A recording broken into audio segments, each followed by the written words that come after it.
Hola, ¿qué tal? Les habla el ingeniero Isasmendi. Bienvenidos a este canal destinado a desarrollar conceptos referidos al cálculo de estructuras metálicas y de madera. En esta ocasión veremos algunos conceptos relacionados con la unidad 1, destinado a los alumnos de quinto tercera de la especialidad Maestro Mayor de Obra. En esta unidad haremos una introducción al cálculo, definiendo el concepto de estructura, sus finalidades, así también las condiciones que deben cumplir. Por otro lado, veremos el proyecto estructural con su seguridad.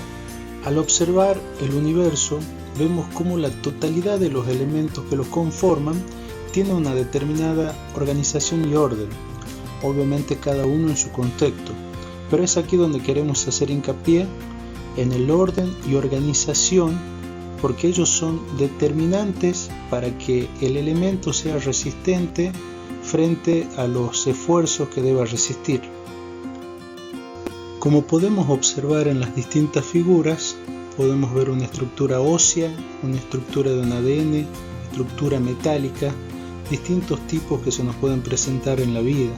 Lo que queremos destacar es que en los distintos casos tiene una conformación, un orden, una organización de los elementos que le permite soportar cargas y de esta forma no colapsar, no romperse. Esa conformación es lo que se denomina estructura. Bien, llevando este concepto a los edificios, podemos decir que la estructura es una de las partes más importantes del edificio, porque la estructura está conformada por un conjunto de elementos organizados y ordenados, como dijimos anteriormente, que le permite al edificio soportar y transmitir las cargas que actúan en él. En lo que se refiere a estructuras metálicas, nos referimos a aquellas que están formadas por materiales metálicos, para nuestro caso y en general acero. Al proyectar una obra, la estructura debe cumplir con ciertas finalidades para las que es diseñada. Con respecto a las finalidades, podemos nombrar la finalidad utilitaria, la cual está vinculada al tipo de material, ya que en una estructura pueden utilizarse diferentes tipos de materiales y para su elección intervendrán diversos factores, como ser la existencia de ese material en la zona, los factores económicos, estáticos, más que nada que respondan al tipo de esfuerzo al que estará sometido la estructura. Nosotros en metálica y madera trabajamos con materiales más que nada livianos, eso lo veremos en el análisis de carga. También tenemos la finalidad estructural o estática, la cual está relacionada con el tipo de estructura que haya propuesto el proyectista. Este tipo de estructura tiene que ver con la función que cumplirá cada elemento en el edificio. Así podemos decir que en el caso de una losa, una viga, este tipo de elementos trabajan sometidos a esfuerzo de flexión. Por otro lado, la columna trabaja más a esfuerzo de flexo-compresión o compresión pura, y se nos presentará también algún tensor, por ejemplo lo de los tinglados, los cuales trabajan a tracción. Así también tenemos la exigencia estética vinculada a la forma y a las dimensiones. Recordemos que nosotros al proyectar la estructura busquemos que esté en concordancia con el proyecto arquitectónico, y podemos vincular esta exigencia también con la estructural, ya que está vinculada íntimamente al tener que darle la forma y la dimensión a cada uno de los elementos que conforman la estructura. Por último, tenemos la exigencia económica, la cual está relacionada al proceso constructivo más adecuado según el tipo de estructura que hayamos elegido. Recordemos también contar con la mano de obra idónea para la realización de la misma. Decimos también que las estructuras deben poseer equilibrio, el equilibrio estable, rigidez y resistencia. Cuando hablamos de equilibrio, buscamos que la estructura esté estable, sin movimiento. Por supuesto que esta exigencia no puede imponerse de manera estricta, porque algún grado de movimiento tendrá, ya que es inevitable. Sin embargo, si consideramos y comparamos estos movimientos con las dimensiones de la estructura, los podemos considerar despreciables. La rigidez es la capacidad que van a tener los elementos que conforman la estructura de soportar las cargas sin perder su forma, es decir, sin deformarse. Entonces decimos que las estructuras rígidas son aquellas que son indeformables y las estructuras no rígidas, o también conocidas como flexibles, son aquellas que tienden a perder su forma al aplicarles una carga, un esfuerzo.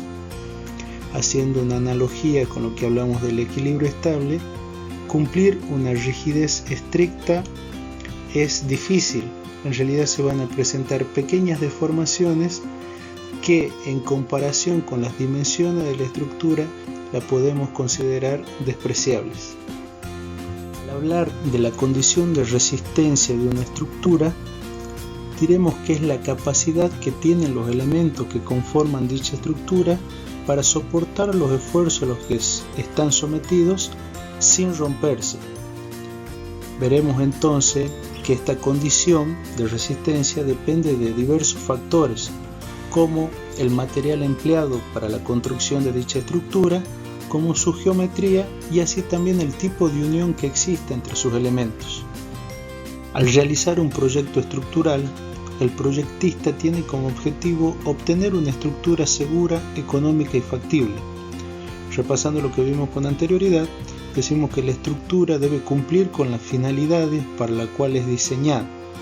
Recordemos que el proyecto estructural debe estar en armonía con el proyecto arquitectónico. Por lo tanto, diremos que el proyecto estructural es una mezcla equilibrada de ciencia y arte. El proyectista será entonces el encargado de distribuir y dimensionar las estructuras, como así también sus partes, para que soporten satisfactoriamente las cargas a las que quedarán sometidas. Por lo dicho con anterioridad, las funciones entonces del proyectista serán el trazado general de la estructura, realizando un estudio de las formas posibles y más adecuadas a usarse, como así también las consideraciones a las condiciones de carga para con ellas poder hacer un análisis de los esfuerzos y deflexiones a las que estarán sometidos los elementos. De aquí podremos dimensionar cada uno de ellos y todo esto se volcará posteriormente en los planos de diseños. En cada proyecto se debe brindar una seguridad estructural. Es por ello que cuando se va a proyectar y construir la estructura se debe hacer de tal manera que se logre que con aceptable probabilidad permanezca durante toda su vida útil apta para el uso para el cual es requerida. Desde este punto, lo que se busca es asegurar el buen comportamiento en condiciones de servicio. Por otro lado, con apropiado grado de seguridad y de confiabilidad, resista durante su ejecución y uso todos los efectos de las acciones de actuación probable, no sufra daños de magnitud desproporcionadas a la causa original frente a probables impactos, explosiones o como consecuencia de errores humanos. Desde esta parte se busca garantizar la seguridad frente a la falla de la estructura. Recordemos, hace referencia a la condición de resistencia. Y por último, que tenga adecuada durabilidad compatible con el costo de mantenimiento. En esta condición lo que se busca es mantener en el tiempo tanto el buen comportamiento como la seguridad de la que hablamos en los puntos anteriores.